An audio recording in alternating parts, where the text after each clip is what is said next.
We are now starting the session for peace economy from the coastal areas of the Korean Peninsula as part of the 2020 Korea Global Forum for Peace. Thank you very much for attending this session. I understand that many people registered in advance to attend this session. Thank you very much. I'm the moderator for this session. My name is Jong-Deok Kim. I work at Korea Maritime Institute. Due to the COVID-19 situation, we are not able to invite our attendees and audience on site, but still it is my great pleasure to welcome you to this session. So for this session, we are going to listen to our experts, and also throughout the session, we are taking questions from our online audience. The inter-Korean cooperation regarding the coastal areas of the Korean Peninsula, it's been stagnant at the moment, but I hope that today's session will give us great ideas to promote that cooperation. Let me introduce our presenter and discussant. First of all, our presenter is going to be Dr. In-Ju Yoon. Dr. Ju has a doctorate degree in North Korea studies, and Dr. Yoon is also in charge of inter-Korean cooperation regarding East Coast Belt. For our discussant, we have Professor Kyung-Hae Park from University of British Columbia. Professor Park has been studying inter-Korean relations for the past 3 decades. And also, Professor Park is an authoritative expertise on North Korea studies as well. And also, Professor Park has ample experiences on North Korea, actually. And also, Dr. Sang-Jun Lee is another discussant from the Korea Research Institute for Human Settlement. Dr. Lee developed many research topics regarding inter-Korean cooperation, and he's going to share his view on land development in North Korea. And also we have Mr. Young-Wan Kim from Panstar Group, and he is preparing for tourism business and ocean shipment business, including the DPRK. And I'm sure he is going to share with us his thoughts about how to prepare for such inter-Korean business from the private sector's perspective. And we also have Director General Sung-woo Lee from the Korea Maritime Institute. Director General Lee is also involved in the inter-Korean cooperation and relationship in terms of the ocean logistics.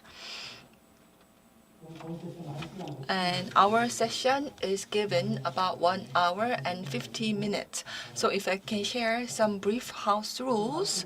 First of all, Dr. Yoon, for your presentation, please limit your presentation to 20 minutes.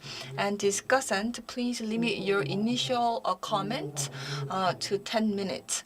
And after that, we are going to share the questions from the online audience, and then hopefully I will be able to direct those questions to the appropriate speaker.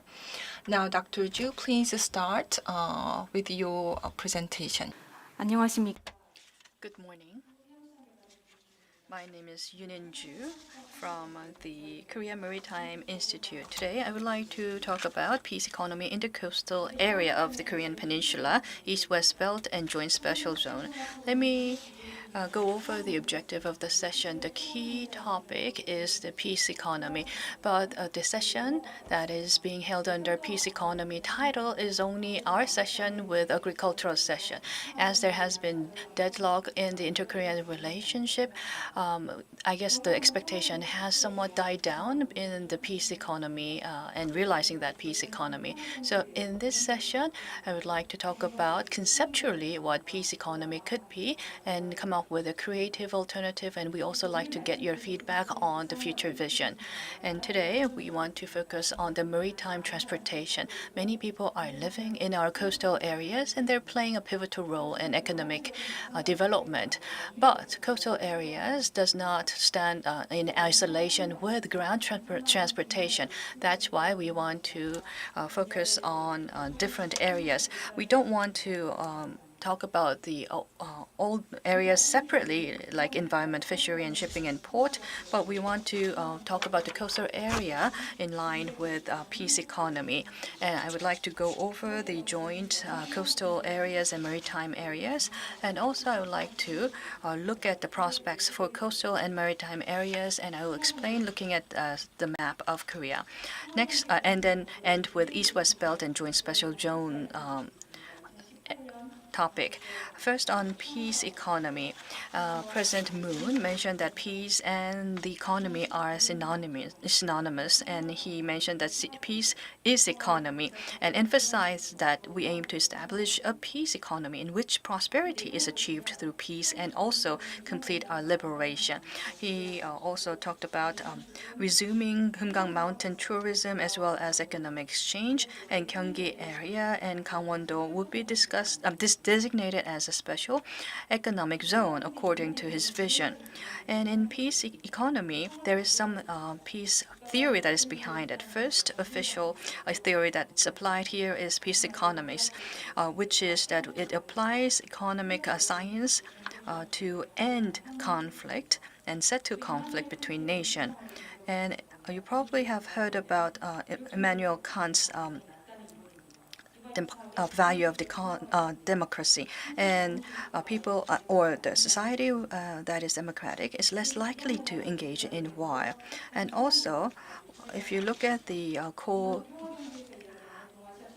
EU coalition, that's an ample example of how they're building their common economy and peace economy. And the Korea peace economy discussion started about 15 years ago. The former Minister of Unification talked about creating a virtuous cycle of peace and economic development. So if we have war, there is an economic burden or economic price that we have to pay, but with peace, we will be able to further develop our economy. Also, there are papers explaining inter-Korea relationship as a joint economy. So there is a economy that is centered around the U.S. and versus centered around China. But with the common economy, these economies will interchange and develop together. And also, the key here is to develop side by side with North Korea. But it also has some limitations. So, through peace economy, we have seen surge in interchange between the two Koreas. But this does not end in full virtuous cycle. There's also some conflict in military cooperation or building of distrust in military areas. And also in the past, there has been significant amount of trade between two Koreas, but because of a nuclear situation here on the Korean Peninsula, it's very difficult to go back to what once was a significant amount of exchange. And also in the short term, there is also a vicious cycle that we are witnessing. In the last administration, we thought that there was a lot of exchanges, but there's also Yeonpyeong provocation as well as attack from the North Korea. And also this recent times, we all have seen the bombing of the North Inter-Korea liaison office in the north side of the border. So there has been some limitation, and one thing that we want to ask of our discussant is that we want to understand what there could be when it comes to peace economy outside of railway cooperation. What can be the vision of our peace economy, and how can we build that consensus? And if we were to build that peace economy, what are the peace economy that is not going to be disagreed by the U.S. and China. So it will be great to see if we can have a vision of peace economy that can invite the U.S. and China and other countries. And it would be great if we can come up with theoretical and experimental evidence. And it would be great to hear some recommendation around diverse sites and pilot projects. Let me then go over to the prospects for the different activities that we have done. If you look at the red belt, there is gas pipeline, energy connectivity, and also road connectivity. And from Wonsan, Hungnam, and Cheongjin and Najin port, there has been a port modernization. For industry, we have Kumgang and Chebo mountain tourism. If you look at the West Coast belt, there is a Kaesong expansion, Pyongyang Nampo complex, and new complex development. For transportation, there is a Gyeonggi-san railway connection, and Nampo Port and Haeju connectivity. And in maritime area, there are many different projects in plan. But there are a lot of list of different projects that was discussed, but there's lack of implementation plan and strategy to implement this. As you have seen, there's a significant amount of people living around the coastal areas. So the West Coast has higher accessibility and more market prospects. But North Korea might feel that there is more risk to it. However, the East Coast area has less political risk for North Korea. But from a Korea standpoint, we do have some investment risk associated to it because of the low accessibility and low market prospects. So here, the joint special zone for East Coast and West Coast is well in line with North Korea and South Korea's interest. So the East Coast will focus on tourism, and whereas the West Coast will focus on economic development. So it's well balanced, and this is not officially announced yet, but this is something that is being discussed amongst people. If you look at East Coast, Kumgang and Seorak Mountain is connected from Sokcho, and it connects all the way back to Wonsan and North Korea area. And Wonsan, Haeju, and Pohang Port is also connected, as you can see in the map. So the East-West coast are located in the ocean areas. And we're saying that we need to leverage coastal area, but it's not to say that we need to leverage the ocean. But when it comes to the joint special area, we need this logistics and different value chain that is being connected to connect different industries. So in the joint special zone, we do not have necessarily textile manufacturing factories alone, but we will have different ecosystem that will be co-located with that industry, like the zipper manufacturing companies as well as button manufacturing companies. So these different industry ecosystem needs to be linked with this joint special zone. And we have more visualized vision here and some of the project that we have in mind. In the joint special zone, we will not only focus on fishery and marine, but it will be a package business that is linked to other industry. When this is linked to West and East, we will consider the interest of the U.S. and other markets to contribute to the peace economy. Now, let me talk about the future direction for the project and some actual cases. First of all, environmental resources. So in this Corona era, unless there is environmental security, we cannot ensure good quality of life. So for example, the land pollution source cannot be extended to the maritime environment. And also economic activities and environmental security need to be balanced. And also the coastal areas in North Korea needs to be developed in a more sustainable manner. The fish amount now caught in the coastal area of the Korean Peninsula is now less than 1 million ton. So we need to co-manage the fish resources with North Korea. This will require South Korean capital and knowledge and cheap labor from North Korea. So we might be able to have low-cost fish processing and export business together. And also, there are some cold water fish, for example, salmon, that can be farmed if the two Koreas work together.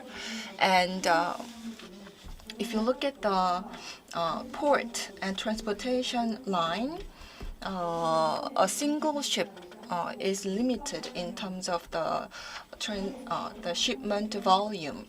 And if a truck moves auto parts from Japan to Korea, then for the long distance, you can use a vessel or a railroad. But for short distance, bus or truck might be better. So multimodal transportation in this region will work best. And also, North Korean domestic economy has a small size. So our inter-Korean economic cooperation needs to be geared towards export.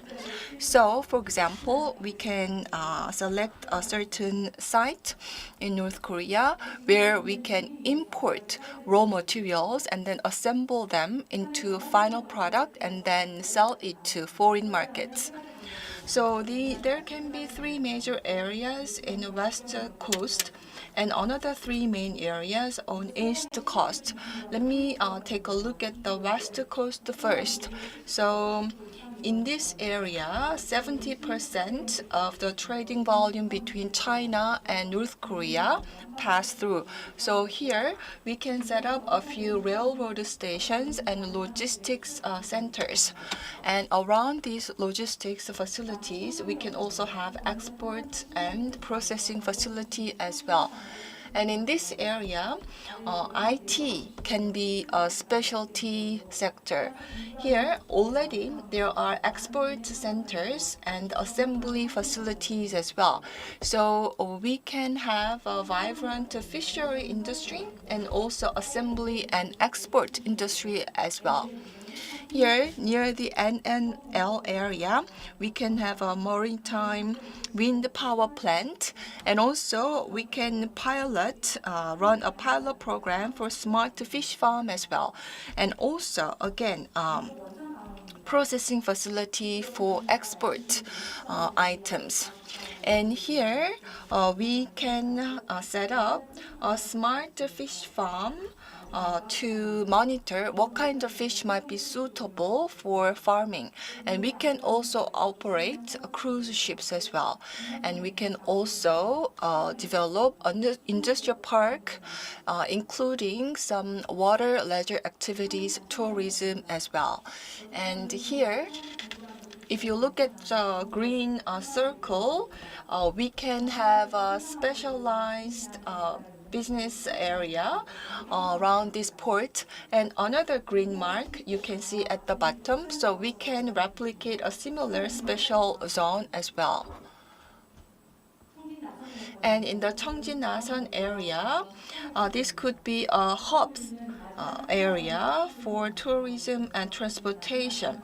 So North Korea actually has a Rajin project centering on the Rajin port. So this area can be developed for more logistical transportation. And also, we can connect this area with tourism for mountain baekdu. This is the borderline area between North Korea and China as some potential economic zones that we can develop. And in West Sea, both Koreas can co-monitor the illegal fishing by Chinese ships. And also, we can have tourism as well. On the east coast, we can have some fishing village experience tourism services. So this will conclude my presentation. Thank you very much. 네, 윤은지 박사님 수고하셨습니다. Thank you very much for your presentation. So in the presentation, we listened to the theoretical background for inter-Korean cooperation, and also she gave us various project ideas for mutually beneficial projects. So now we are going to start discussion. First, designated discussants will take turn making a comment or raising a question regarding Dr. Yoon's presentation. And for our discussants, I've already introduced our discussants earlier.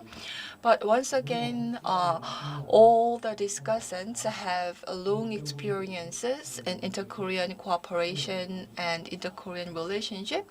So I very much look forward to listening to your insight. So if the time allows, we will have Q&A session amongst the presenter and the discussants as well. So for the first discussant, I'd like to invite Professor Kyung-Hae Park. 감사합니다. Thank you.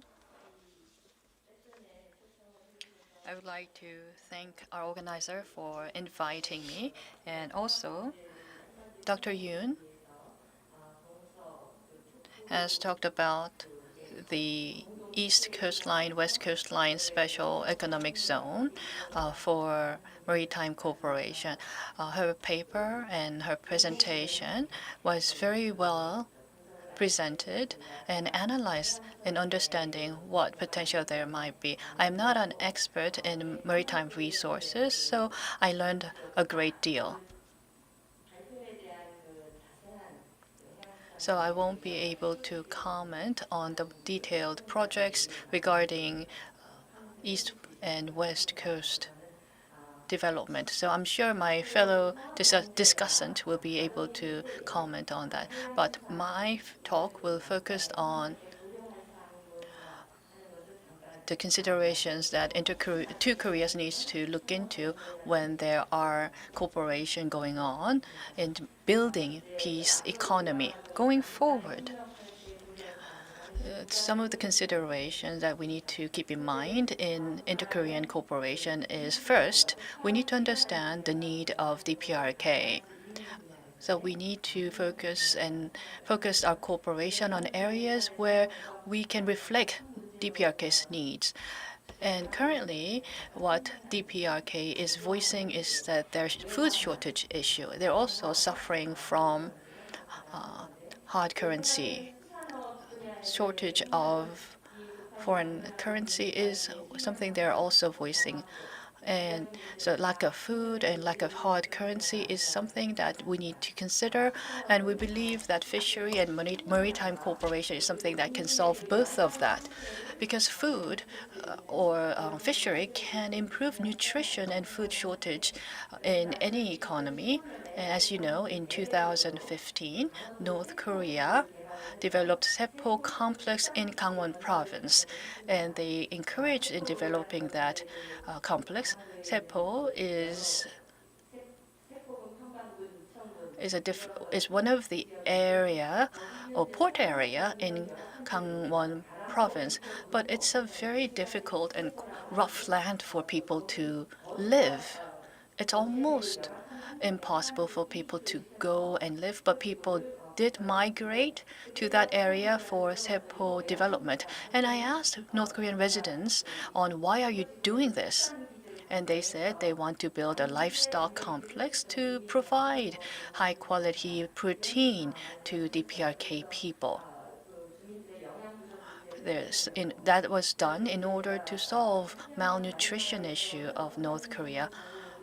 And I did propose to them that they may need to benchmark other countries. So in 2015, 13 people went to Switzerland to benchmark. Through KPP program under my school, they were able to go to Switzerland. So the scholars from the Ministry of Agriculture in North Korea and the officials from the Ministry of Agriculture did participate, and we had 1 week workshop in Switzerland. As you can see, this is an example that North Korea has a keen interest in increasing nutrition for North Korean people. So through cooperation with North Korea, we can increase the fishery zone for North Korea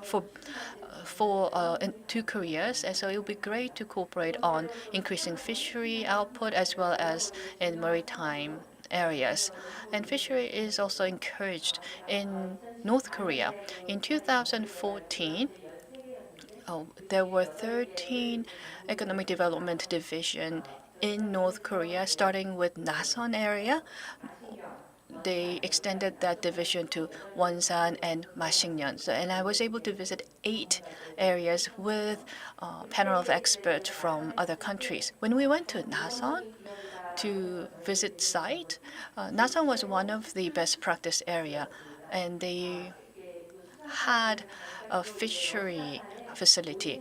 And what they had is that they imported Russian squid, and then they process it and then export it back to China. So we went to visit a fishery company in Nasan, and North Korea is very much interested in fish processing industry. So we can focus on that industry when we think about inter-Korean cooperation. With the sanction relief, we believe we can see increase in investment in fishery areas. And I saw this data somewhere. In early 2000, North Korean fishing product did come into Korea. So if I can remember correctly, 27% of fish were imported to Korea from the North Korea. So we need to look at the area where North Korea has strong needs on. That's the first point. Second point I want to raise is that we need to cooperate in area where North Korea is interested in.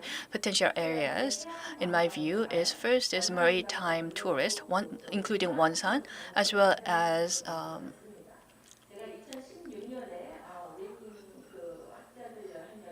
boat travel or ship travels. And we talked about sustainable development with North Korean scholars. And during that meeting, one of the sessions was on sustainable tourism. And at that time, when I organized that session, what I had asked North Korea is that, of course, I'm not a tourist expert. I research on politics, but what I asked them is that I wanted to know what they wanted to discuss about, what they wanted to learn. And they gave me about 10 topics that they're interested in. And when that happened, half of the topic was regarding coastal tourism or maritime tourism. And they wanted to understand how they can develop four-season tourism or monsoon season tourism development, and how should the coastal area hotel should be developed, and what is the global trend, and how do you do transportation volunteering in that area, and how do you set pricing for that tourist program? What should be the criteria for determining price? And they were very much interested in cruise ship tourism, and they also wanted to understand how they certify eco-friendly tourist site. As our presenter mentioned, so maritime resource and coastal area cooperation would be a key area for two Koreas to work on. And we talk about Wonsan mountain tourism when we think about overseas traveling. And I visited Chilbo Mountain to do a seminar with North Korean scholars. And Chilbo Mountain is as beautiful as Kumgang Mountain, but they didn't have a single hotel facility. It was almost like a homestay in that area. So there's a mountain, and there's also maritime access. So we can include Chilbo Mountain when it comes to coastal area tourism, and that could be a potential area for cooperation between the two Koreas. And I believe maritime or coastal area tourism could be a great area for cooperation. Also, the maritime cooperation leveraging coastal area special economic zone would be a great area for cooperation. In 2013, they came up with the economic development strategy of North Korea. What they say is that currently the corporate tax rate is 14% in special zone, but outside of that special zone, the corporate tax will be 25%. When they reinvest into that special zone, half of that reinvested amount will be exempted from tax. And in order to encourage investment, they came up with three incentive areas. First area would be infrastructure investment, so like railway and port infrastructure. So if we can introduce infrastructure area, that will be beneficial, and also high-tech area would be the second, and third would be a competitive global product investment would be also part of that incentive area. Najin, Cheongjin, and Orang zones are close to each other. When I visited Najin port in 2013, they had three ports. I think it's still three ports, but number 1 and 2 is managed jointly with China, and number 3 has Russian railway company involved, and the JV ratio is 7-3.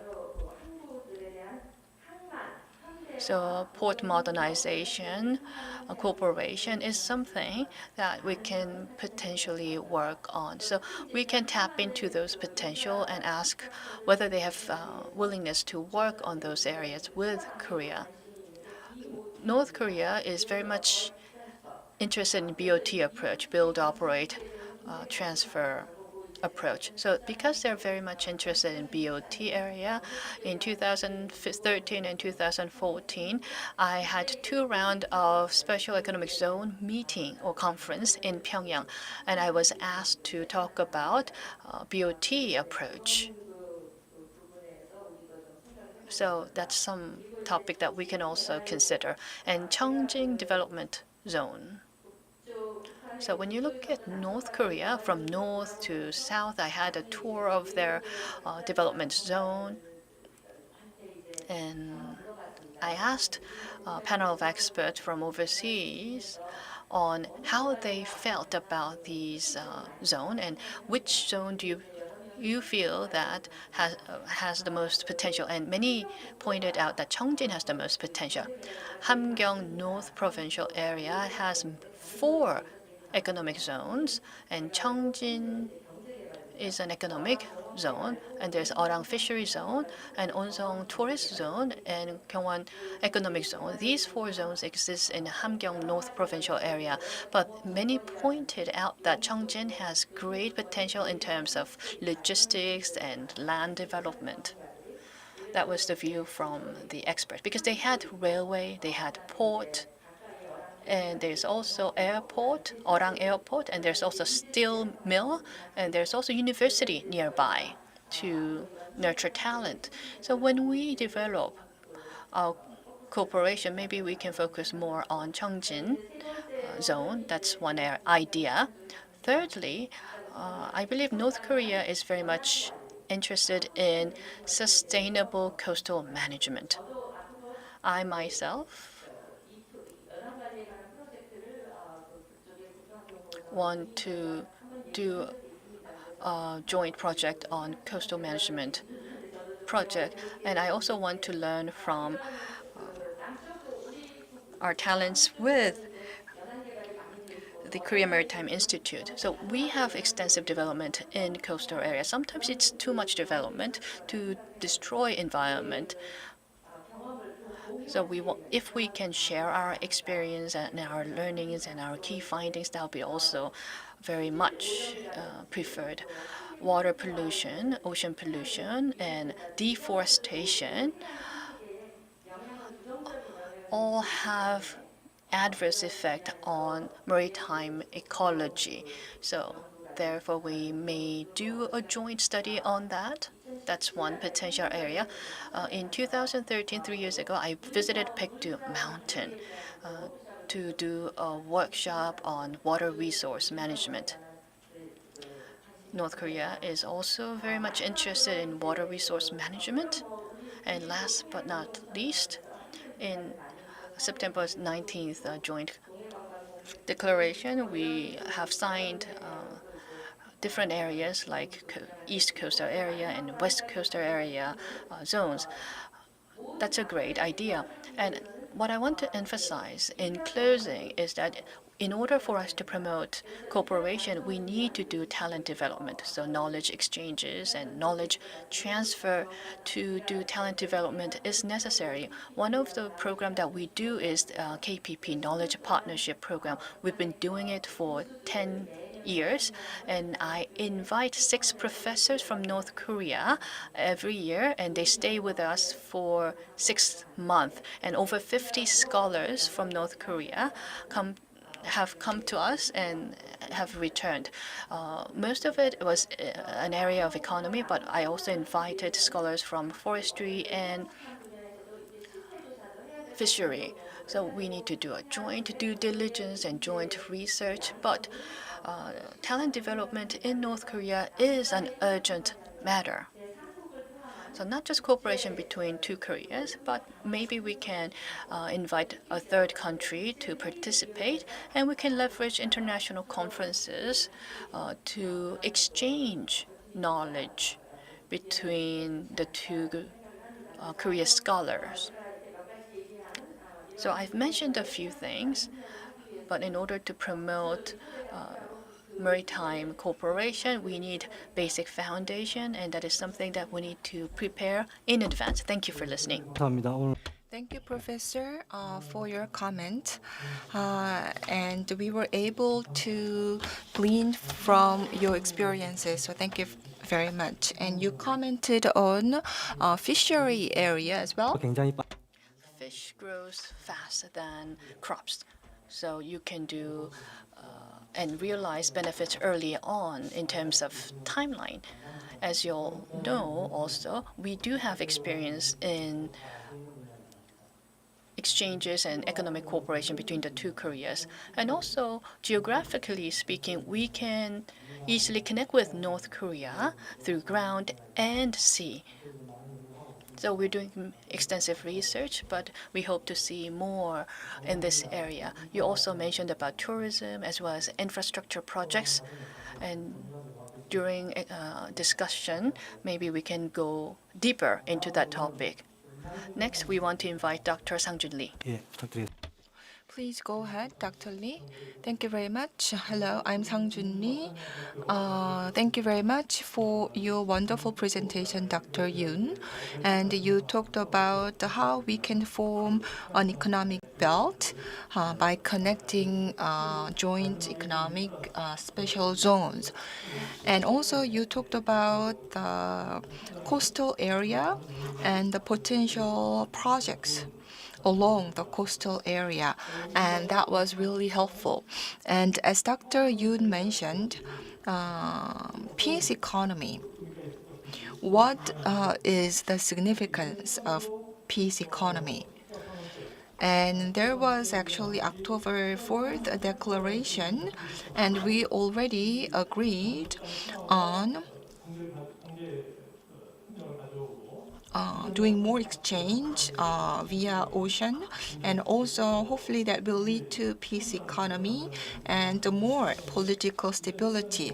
So in starting 2007, after that declaration, there has been much discussion on peace economy. But what should be our interpretation of peace economy at this present moment, particularly given the spread of COVID-19? So, given the COVID-19 situation, how can we develop our oceans and how can we pursue peace economy along the coastal area? Due to the COVID-19, I believe people now have a bigger appreciation for health and environment. And I think that is relevant for ocean management and coastal area development as well. So I believe that we need to develop a new paradigm or maybe a new definition for peace economy with a focus on coastal area and maritime environment. And also, North Korea is very much interested in sustainable ocean management. So life and environment, they are very important. So we need to apply the concepts of life and environment for our inter-Korean economic cooperation and a peace economy. So I think the East-West Coast Belt and Joint Special Zone are going to be very important for the future of the two Koreas. I think this could be actually a Korean Peninsula vision for both Koreas with a focus on maritime environment. The presenter focused on 4 areas: environmental resources and ocean management, coastal area. And I think we need to organize them properly. First, at first level, we can look at the Korean Peninsula from the regional level and at the port level. From the Korean Peninsula level, we can think about what kind of ports needs to be prioritized for development projects. For that kind of prioritization, not just North Korean inputs, but South Korean inputs will be necessary as well. So both Koreas can sit together and discuss which ports will be prioritized for development. So perhaps I believe that we can go over which coastal area will be prioritized. And looking from the regional perspective at the regional level, I think a lot of tourism projects and ocean projects were mentioned. So overall, I believe we need to discuss a future roadmap regarding peaceful development of these resources. And next level, seaport and city level. So looking at these areas from individual seaport and city level, how can we specifically develop each area and how can we connect that area with other area in the vicinity and bring about more broader development at each location.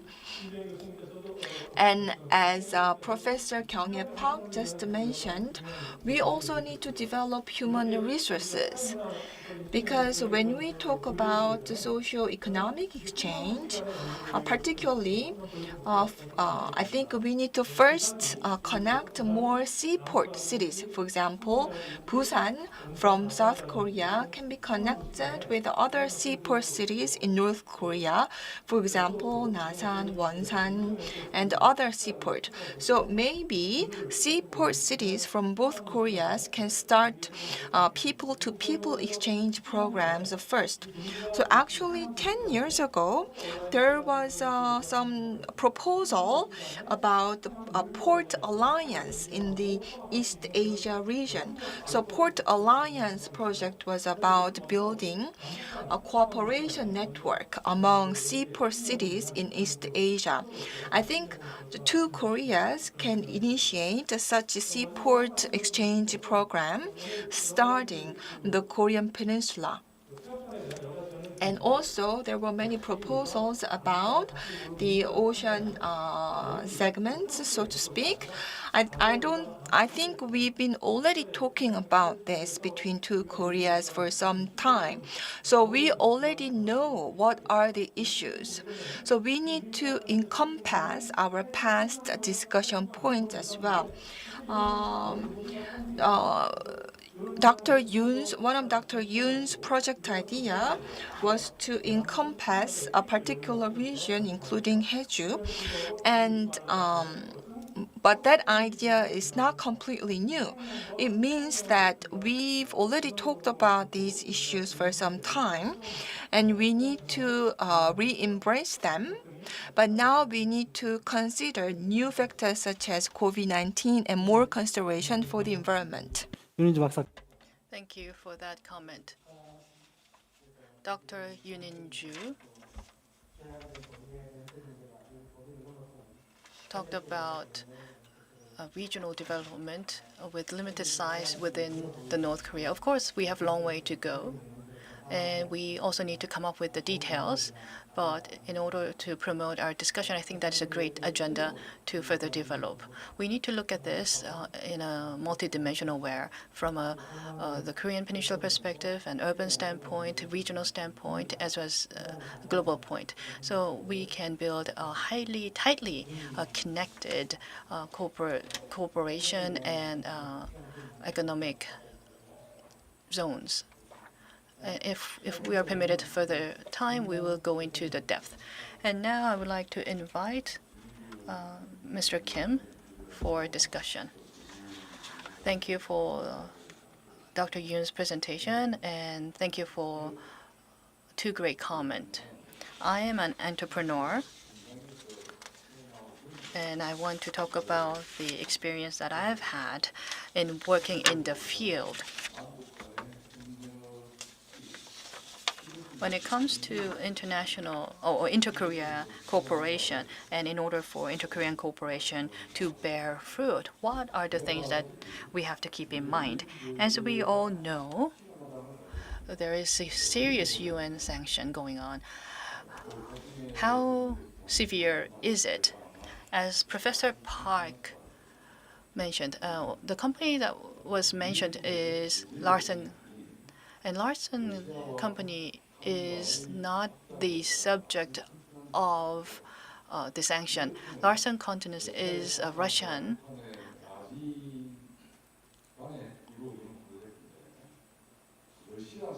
company, and they are jointly working with Najin and Russia, and they export coal from Najin, North Korea.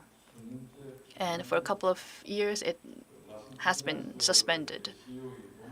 And Donkey, CEO of Larsen Continents, is traveling around the world to assert why this is not feasible, or why this should not be the case. And without lifting of sanction, we cannot go into North Korean cooperation projects. Without significant preparations or risk-taking, it's difficult to do it. Gillim province in China and North Korea cooperation model could give us an answer. In Jilin province, there is a Korean ethnicity community, and they're bordered with Hunchun, Pomun, Yeongil, and Yongjeong, Hwaryong, and Gwangcheon, and Wonhwa city. So they're bordered with these different North Korea cities. In December 2018, North Korean envoys never visited China envoys never visited North Korea, but Huncheon City Mayor and the economic envoy officially visited Najin. And Jilin CEOs visited those areas, and they visited North Korea to build cooperative relationship. And even today, they're doing a very close cooperation. In addition, despite U.S. pressure, as a way to avoid sanction, the overseas workers of DPRK is now traveling without visa, and visa issuance under student is increasing. So North Korea now has a heightened trust toward China. Before COVID-19 outbreak, China, based on Korean ethnic community in China, they leveraged various routes to develop tourism program and visited North Korea from China. The most important area to detour sanction would be tourism as well as overseas labor workers. Tourism and overseas workers, energy and overseas logistics are some of the potential area, and China is a critical player in North Korea because this is something that a single country cannot engage in. So without China or without counterparty, it would be difficult to engage in that project, and it will be very difficult to carry out economic cooperation without, or do an inter-Korea cooperation without relief of sanction. And I think the first step should be having this kind of cooperation. And I visited 3 different provinces in northeast China and North Korea. North Korea does not ask for a big commitment. They are looking for, they trust people with small commitment, but a commitment that lasts. China only engage in business once the trust is built. So as you can see in this business relationship development, we have to consider the business styles of China and the North Korea to gradually and continuously build trust. And I think that's the first step in all types of inter-Korean cooperation. Private networking and corporate projects are going on at the moment. So if possible, I believe government can provide support from now on. And with government support, it will be more effective in its implementation. Intergovernment cooperation and declaration had taken place in the past a few times already. But when I was in the field, and when I'm working in this field, I want to mention a few implementation projects that I want the 2 Koreas to engage in. First, we can build an industrial complex in Korean ethnic community in China. In this Korean ethnic community, we can use Korean language. So language is not a barrier, and they have a low-cost labor available. And the average labor wage is about 550,000 won, and North Korean workers' wage is 350,000 won per month. According to LH, Hunchun International Pilot Zone is very much interested in intensive labor like textile, food, and shoes, as well as timber and metal processing. Kaesong also had over 50% in textile industry, and Hunchun not only has low labor cost, they have low land price, and including indirect cost or including overhead, per square meter price would be 45,000 won per square meter.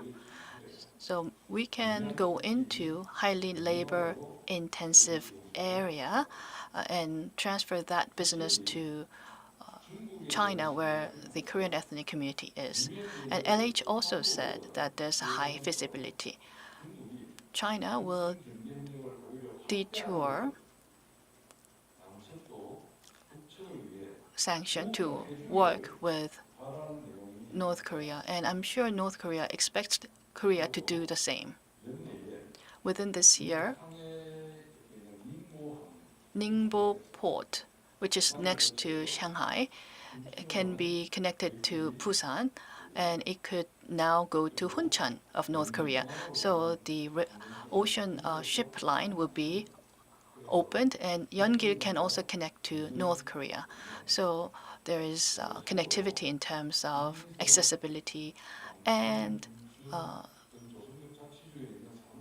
railway or logistic connection.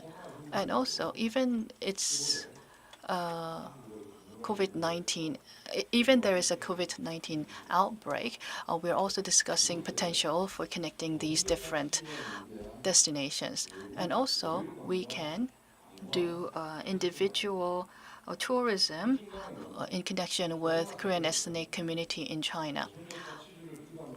Before COVID-19, the North Korean tourism did take place in multiple forms, using land transportation and railway, plus airplane and cruise ship transportation in tourism took place. For instance, from Yeongil Airport in China, you can go to Hwaryeong, and then you can go into Samjin Airport in North Korea, and you can then get on the airplane to go to Pyongyang. And from Pyongyang, using ground transportation, you can do Yeonggang to look at Kumgang Mountain, and also you can go to Samjin to visit Paekdu Mountain. So there were various types of tourism product. And from Yeongil, you can go to Huncheon and Najin using a tourist bus. And Yeongjong in China and Hwaryeong in North Korea has connectivity, and you can travel through tourist bus. And there's also a city named Seoul, and they're very famous for this premium mushroom. And when you look at Hwaryeong border with China, when you sit on the border, North Korea is only 100 meters away. So it's that easy for China to exchange cooperation or work with North Korea. So their borders are all connected. So there are many points of exchange. Next to Huncheon, there is a Domun city. And from there, there's a railway connecting to Chilbo Mountain of North Korea. When you go to Huncheon, there's a city named Bangcheon, which is end of Tuman River. And it's connected to Hassan of Russia and Najin of North Korea. And also, it meets with China. So it meets with 3 different countries. And from Gwangcheon, if you get on the cruise ship and cross Tuman River, you can go into Najin. And from Najin, you can enjoy a small resort facility. It's like a small house accommodation. And that kind of tourism actually took place. And it can also connect to Vladivostok of Russia. So they're preparing for various types of tourist products. So what should Korea do? For Korea, bulkhead is a problem. So a tourist company or tourism company cannot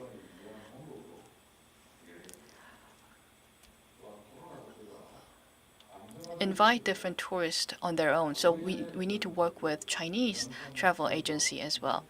And we have to differentiate ourselves from the past Kumgang Mountain tourism. Maybe we can consider a cruise program that is global, that connects from, for instance, Shanghai, Busan, and Sokcho of Gangwon Province, and Wonsan and Najin Port, and all the way to Russia's Vladivostok. So this cruise could be a potential idea. And going forward, maybe it could go ahead and include Japan. as well. This requires us to solve bulk cash problem. Different countries need to work together, and different travel agencies within different countries have to work together to provide different optional travel programs as well as different tourist product. And thirdly, inter-Korea, China, and Russia energy cooperation. We need to work on brown coal development project together. Japan, and like Japan, Korea is driving hydrogen economy, and one of the way to produce hydrogen is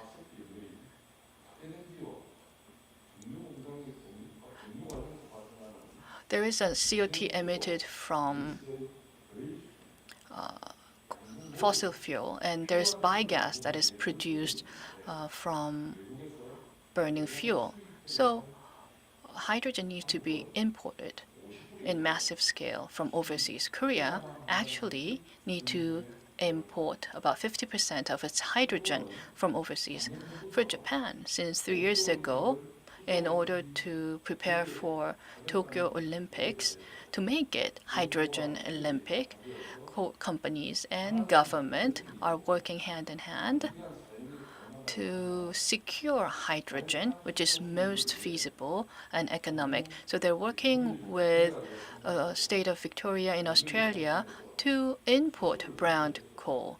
And using brown coal, they extract hydrogen and they liquefy it, and they transport this liquefied hydrogen through vessels and have it delivered in time for Tokyo Olympics. And what is Korea doing then? What Korea is doing is, since 2 years ago, Korea, using its Bulgyeong megacity in Busan. Busan is actually closer to Australia, but Busan is actually leveraging brown coal in Russia, and Rajin in North Korea, and Russia's Hassan, and China's Hunchun. These three locations is used to produce hydrogen and liquefy it, and then it's then brought into it's going to be brought into Busan. That project is being pursued at the moment. But unlike Japan, municipal government alone cannot do this. There's a lot of limitation to that. So we need a bold support from the government. This project is a long-term project that looks out into 10 years. If we are worried about UN sanction, then maybe we can pursue this in Hassan first and Hunchun first, and then Najin can join later. Fourth, we can leverage special zone in Hunchun City to pursue North Korea support or North Korea aid project. Hunchun City has gotten an approval from Chinese government, and Korea, Russia, Japan, China, Mongolia, these 5 countries' product or output can be sold to Hunchun residents, and there won't be any tariffs assigned to it. And the ceiling is 1 million won per day. So we can leverage Hunchun city's program for non-tariff to further work and support exchange. Korea alone cannot go out of Korea-US working group. And Japan is also attaching harsh laws, harsh conditions to prevent incorporation. And so we cannot just wait and see. Thank you for that comment. 지구를 Thank you very much. So the Joseon Seokjok or the ethnic Koreans autonomous area can be utilized for more active inter-Korean cooperation. So lastly, but not least, I'd like to invite Mr. Sung-woo Lee for the comment. Good morning. I am Sung-woo Lee, as introduced, and I listened to Dr. Yoon's presentation and other distinguished panelists' comments as well. So they have been very insightful and very informative. And then it made me think, well, I don't think they are going to leave me with much to comment further. But I'd like to share a few points from my point of view. Regarding the inter-Korean cooperation, particularly in the maritime area, well, personally, I think that segmenting the maritime area separately is a little bit absurd, but I guess it goes to show how unique the maritime sector is. So in 2016, 2017, and 2018, I actually had a chance to visit North Korea for an extended period, and I also thought hard and long and hard about this area. And I have some ideas as to how to promote inter-Korean cooperation. First, I think that we need to accommodate what North Korea needs. For example, food shortage, foreign currency, or education. So it's not that we just unilaterally give them what they want, but I believe that we need to start from what they need and what they say they need. And also, we need to think about the sustainable development on the Korean Peninsula. So in South Korea, we suffered from overdevelopment, not just our land, but also our sea as well. So now we need to recognize the importance of the environment. But if we have that awareness only in South Korea, and that awareness is not shared by North Korea, then that will be another stumbling block for inter-Korean cooperation. Also, we need to be future-oriented. So in South Korea, we talk about introducing fourth industrial revolution and the relevant technologies, and also revamping the logistical system, including seaport and land transportation as well. Of course, we have some issues in terms of implementing this logistical revamping. For example, there are some major existing stakeholders like labor unions, but still, that is the situation in South Korea. But in North Korea, well, ironically, they don't have any established interest group or existing infrastructure that needs to be revamped. So that's kind of a pro from North Korea, and also we need to be more future oriented when we build any infrastructure in the future for inter-Korean cooperation. The Korean Peninsula has geopolitical features. Particularly, we receive a lot of influence from our neighboring countries. For example, China, Russia, Hong Kong, Japan, and of course the US.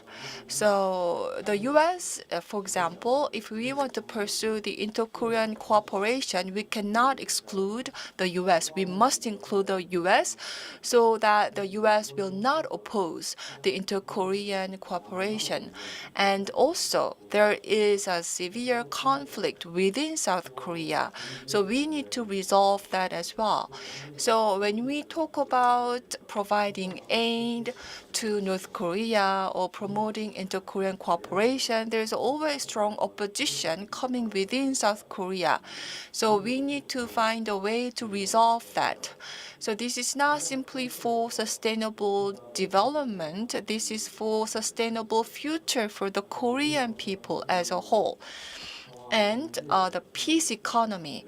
The speaker talked about peace economy.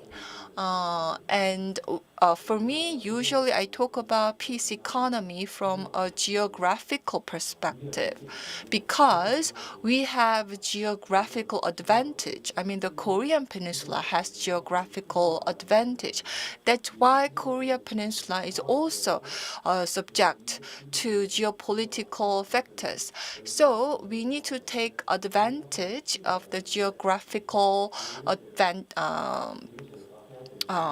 advantages that we have, meaning the Korean Peninsula can be a bridge between the continent and the ocean. So, for example, the continental powers and the sea powers, they can exchange with each other with Korean Peninsula as a bridge. So, in a way, we can have what we call point, line, and dimension strategy. So, we already have a seaport, major seaports, cities, for example, Yeosu, Ulsan, Pohang, and Busan. So we can develop these cities, and already within South Korea, we have a railway connecting the seaport areas. If the railway connection can be done for seaport cities in North Korea, that will expand the overall railway network. So that can lead to a big dimensional development. So North Korea needs to pursue that kind of development, in my point. And North Korea also, if you look at all the economic zones that North Korea announced, they are all on the coastal area. So they also want to develop seaport areas. So if we develop the coastal areas, I think that's why North Korea wants to develop the coastal area, because it can then North Korea can leverage the developed coastal area to develop the overall country. So OSJD, so government says that joining OSJD is a big achievement, but actually if you look at all the OSJD members, they are kind of enemy states to the US. So joining OSJD can actually provoke the US. So I think that in the main points can be seaports, and from seaports we can make line connection, meaning railway connection and road connection. And we cannot be too immersed with only one aspect of that. I think we've been immersed with only one aspect so far, so we need to be more open-minded about point and line and dimension development overall. And our South Korean ministries, for example, Ministry of Land and Transport and Ministry of Science and Technology, talked with the North Korean counterpart. And so first of all, they talked about using seaports as a key point to connect railway and road, and then we will have that kind of connection in Rajin and Sanbong economic zone, and also in the border area as well. So that kind of proposal was in the past, and if the Hanoi summit didn't end like that, I think this proposal would have been developed into proper development project. But of course, we will need support from China as well. And here, for this kind of project, not just two Koreas and Russia and China, we can also invite the US. And I believe it's better to invite the US and get the US investment as well. That way, we will be able to avoid alienating the U.S. And I guess this way we can develop another Kaesong-style industrial complex. So again, my view is that for this kind of development project, we should invite not just Russia, China, but also the U.S. as well. And also, this kind of peaceful development project, I think maybe we can let the U.S. to lead this kind of development project. I think that will be a good way to get a breakthrough. And I think with that kind of a breakthrough, we can further the inter-Korean cooperation. And as Dr. Lee mentioned as well about the seaport development, I also participated in the project as an advisor. And Seaport Alliance, Busan, including Busan and the Russia Far East region and North Korean region as well. This Seaport Alliance is still being discussed. And the Russian scholars and North Korean experts, and also we even met with the American experts, and we received the empathy from the American experts for this kind of alliance as well. So I think this could be another point that can be expanded into line and dimension development later on. And my last point is about Dr. Yoon's presentation. Dr. Ju mentioned about 6+2 kind of economic development strategy. It was very well organized. The slide was very well organized. But I think, again, those projects was a bit kind of a single point project. But once again, I believe that we need to have not just a point, but also line and dimension perspective for development projects. So I hope that we can put our head together and think about how to develop this kind of project. So, and also I agree on the kind of on the need on breakthrough, but we also need to think about political risks as well. So with this, I'd like to wrap up my comment. Thank you very much. Thank you very much for your comment. Yes, we do have a geographic and also geo-economic advantages as well, and we can utilize those advantages for inter-Korean cooperation. And also for development strategy, we need to think about not just a specific point, but also line and dimension development as well. So for example, we can have a kind of cluster centering on a particular seaport. So we develop the seaports, but also we develop the nearby area into a cluster and then connect multiple clusters with line, meaning railways and roadways as well.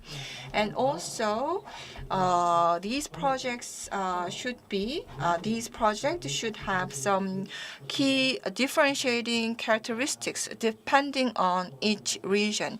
I think those were really great points. So thank you very much for your comment. So we've listened to all the discussants. Now I'd like to give some time to Dr. Yoon to respond to some of the comments. And if you also have a question to the discussant, I think Dr. Yoon, you can ask your question to the discussant. 예, 우선 First of all, I would like to thank all the discussants for your comment. There was strong support of some of the things that I said, and I would like to therefore show my appreciation for that. And Professor Park mentioned about the areas that we can work together, and these are the areas that we or KMI have always been thinking about. Can we really meet North Korea's needs? Because we have limited information, but it seems that you are on the same page with us. So I was rather very relieved because we cannot talk to North Korea directly, but we were able to understand the needs and demand from the North Korea indirectly through you, and I'm grateful for that. And also your knowledge exchange program, I believe, can also expand to include coastal management and also fishery area as well as coastal economic zone areas. So if there are areas that meet the needs of North Korea, and I was able to verify those potential areas with you, so I highly appreciate that. And also Dr. Lee mentioned about the overall investment environment. I wasn't able to cover that due to limited time, but we thought about three things. First is we're not doing North Korea project for the first time, and we want to leverage our experience in the last decade to create a new experience. And also we needed to overcome the international sanction areas. And thirdly, we have COVID-19, and we not only can have to consider political security, but also other healthcare and welfare security as well. And also you mentioned about multidimensional approach to port and different facets of economic cooperation. And one thing I wanted to further work on is the development on the Korean Peninsula. We usually think about the North Korea, but then we also need to consider the synergy with South Korea. And I think that is important in reducing conflict within Korea itself. And for port city, we can think about talent exchange. You mentioned about the exchange between Busan and North Korea, and Busan authorities are also interested in this, so we can maybe pursue something around that. And also, Mr. Kim said that we need to work on small things to build trust, and we have to become friends with China. And he talked about how we can involve neighboring countries to this project. And thank you for your ideas around tourism and special economic zone ideas. And also, last but not least, Dr. Lee talked about different fourth industrial revolution-related project, and maybe North Korea could be a test bed was your proposal, and I believe that's a great idea. And also, you also talked about resolving the geopolitical or geological risk to build peace. And 6+2 coastal area development idea is now fragmented at the moment by region. But as Dr. Lee mentioned, we need to, or we wanted to create a concept and development model for this, but then there was limitation because we are just looking into maritime area, and we need to go beyond that. But I would look into it by incorporating many of the idea that was put on the table by our discussant to think about different multidimensional ideas that can be applied to these zones. Thank you for that. 토론자분들 So among the discussants, among the panelists, do you have any other comment or question?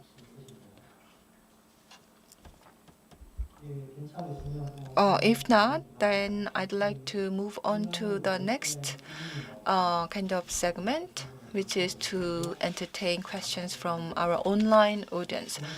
So the first question from our online audience is, as Professor Park mentioned, if you have further comments to make about peace economy, that will be very much appreciated. So that was one question from our online audience. Well, as Dr. Yoon mentioned, peace economy. How can we invite other countries such as the US, China, and Japan, Russia here? But I think that first we need to think about North Korea's response. So peace brings out economic performance, and economic performance brings about peace. So this is kind of virtuous cycle between economy and peace that the South Korean government is hoping for. And also, a reconciliation between countries can be achieved by such peace economy. But the issue is that so far we don't have any success case of peace economy. So I guess from North Korea's perspective, I don't think they will oppose this idea, and each government in any country, the government legitimacy can come from the ideology and also can come from the government achievements. And the legitimacy need to come from both sources. In the case of the North Korean government, I'm sure they have the legitimacy ensured by the ideology, even the physical bloodline as well. But in terms of the performance, well, North Korea now has a nuclear weapons, so for their own perspective, they have military performance. What about diplomacy? So they had summit meetings even with the US and with Russia and China and with South Korea. So Chairman Kim Jong-un met with all these heads of state, not with Japan, but still. So Kim Jong-un has great diplomatic achievements as well. But not so much in the economic area. So if the inter-Korean cooperation can be economically beneficial to North Korea, I don't think North Korea is going to oppose the idea. But the issue is that throughout the history of the inter-Korean relations, there has been no success case of building peace economy. From South Korea's side, South Korea thought about how to persuade the U.S. well in order to have a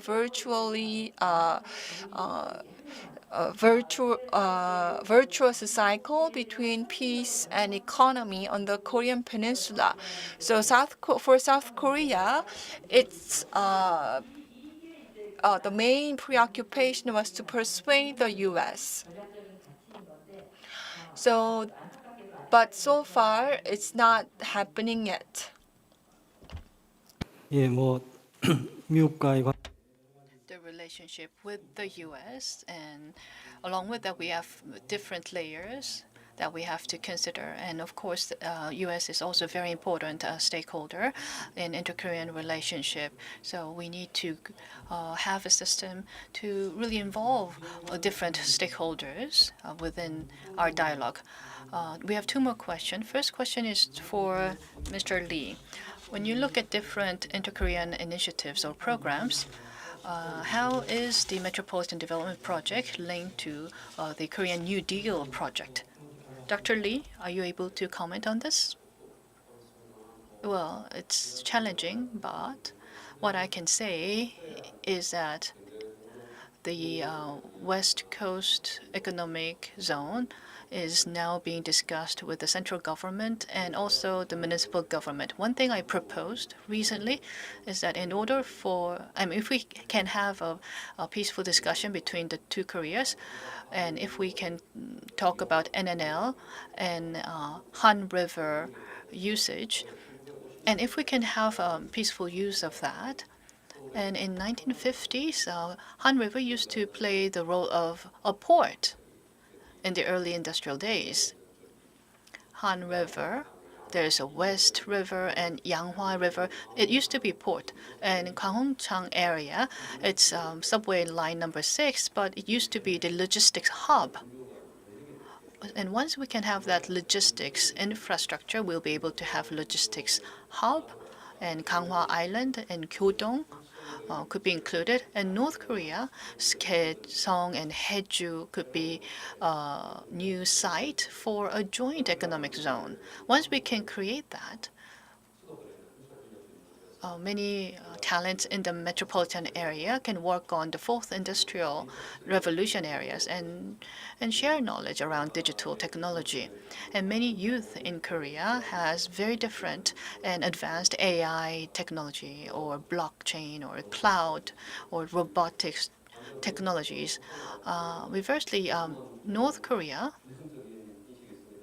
they do have hacking. Of course, hacking is not encouraged, but they also have highly advanced IT technology on the North Korea. So this could be used adversely for us when the relationship is bad, but when times are good, these technology can be combined to contribute to building advanced digital platform, especially with high density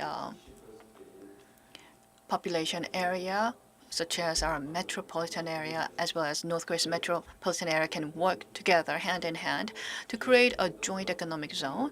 And like Kaesong complex, we want to build a highly skilled complex like Silicon Valley in the U.S., not labor intensive complex like Kaesong. So we can potentially build high value added industry through this kind of metropolitan special economic zone. This is something that I aspire to do. And I believe that could potentially be linked to Korean New Deal project. And also there's another question that is coming in. 전에 들어온 것부터 설명. But if I can relay the previous question first, question for Dr. Yoon.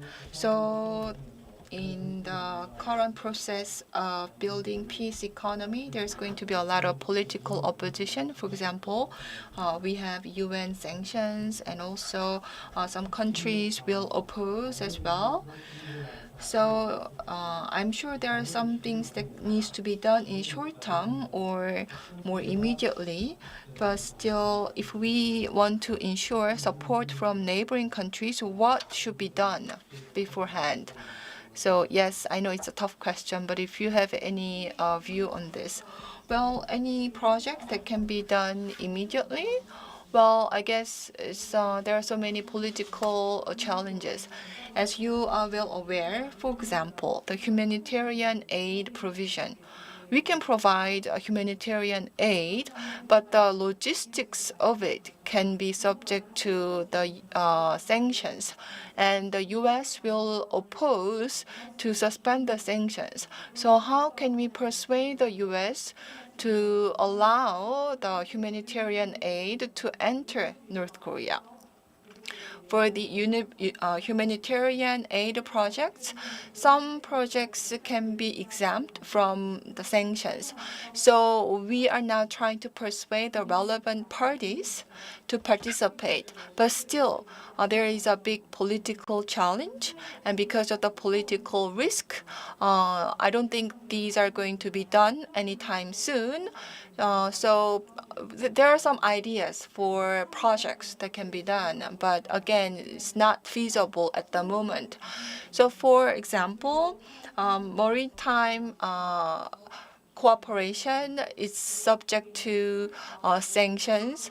But again, if we kind of take out some food provision element, then we might be able to proceed with it. But still, people are now kind of afraid of violating the sanctions. So even though we see some potential, we are not too proactive in pursuing them. But definitely environmental cooperation can be done immediately, and environmental cooperation will be mutually beneficial. But still, people are a bit nervous to initiate that. And if you look at the sanctions, there are sanctions not just by the UN, but also by the US. And the US sanctions include financial investment as well. So that needs to be resolved first. before inter-Korean cooperation can be more feasible and tangible. So what I want to say to everyone here is that given the current circumstances, maybe we can try some exceptional projects that can be exempt from the sanctions. Maybe we can start from there. 보고 있습니다. We're seeing a lot of questions coming up. We may be running out of time, so we will try to accommodate as many questions as possible. Next question may be directed to Dr. Lee. There are many divisions and private sector groups that are working for peace economy. Can you comment on this? Well, when you say peace economy, so we could be comprehensive. Well, peace economy has many different divisions across government agencies. There is a private sector, there's academia, and there are also public sector groups working on peace economy. And there's also 1.5 track, which is a joint initiative pursued by both government and the private sector. So there are a multidimensional approach that is taking place toward peace economy at the moment. But currently, there is no solid control tower to consistently pursue peace economy. There's Ministry of Unification and other government agencies that needs to work together to create a solid and firm governance that will depend on external conditions as well, like the relationship between the US and Korea. The things that we can do under sanction is this, which is a joint effort by the private sector and the public sector, building governance for this peace economy to pursue this peace economy jointly by private sector and public sector is something that we can do. The reason we're having this very forum is actually one system to pursue peace economy. So we want to enhance awareness of the Korean people on peace economy and collect great idea from the Korean people. And that is very important, whether it's academia or whether it's private sector. Many are thinking about how to approach this and also to improve inter-Korean relationship. And that's something that we can make more systematically. So this kind of governance is something that we can start building by both the public sector and private sector. Thank you. 뭐 당연히 통일부가 Yes, I guess from the government side, the Ministry of Unification will take the lead role. But regarding the 1.5 track, other stakeholders can, of course, participate. The last question is of a different nature somewhat. Kaesong was capital of the Goryeo dynasty over 1 millennium ago. So over a millennium ago, our ancestors were racing horses throughout the Korean peninsula, even into the Manchuria. So any way to commemorate that through the inter-Korean cooperation, well, it's a great point, but I don't think it specifically falls under the Maritime inter-Korean cooperation area. I think it's more about the culture exchange. But we very much appreciate your question and comment. So before we end the session, any further comment from our presenter or discussant? Any last comment from anyone? Everything has been said? Okay. Then, even though we have a few minutes left, I'd like to close our session here. Once again, thank you very much for attending this session, either on-site and online as well. The inter-Korean issues, the Korean Peninsula issues, as everyone pointed out here, it's not strictly Korean issues. There are other national elements, for example, U.S.-Korean relations, U.S.-Japanese relations, and also relationship with Russia as well. And also international sanctions, not just from the UN, but from the U.S. as well. So it's very international issue actually. And the maritime issues as well, there's a quite potential for conflicts as well. And of course, this can be a very divisive issue within South Korea as well. So to pursue inter-Korean cooperation for maritime and ocean area, we need to have ample discussion and we need to be patient. So many people say we also had typhoons recently, and most of these typhoons, when they pass through the Korean Peninsula, they pass through South Korea and North Korea as well. So, and also nowadays, some typhoons are created in the west, more towards the western hemisphere. So it hits the North Korean part more. And the typhoon is very powerful in the ocean area as well. So to respond, to better respond to typhoon, we definitely need to cooperate with North Korea. At my research institute a few years ago, we assumed the unification scenario, or rather a very close cooperation between two countries. So if that happens, we believe that our country can rank top 5 country in terms of maritime power if North Korea's capability to manage its ocean will improve only by 30%. So I guess it shows the huge potential for inter-Korean cooperation for ocean. With this, I'd like to end our session. Thank you very much.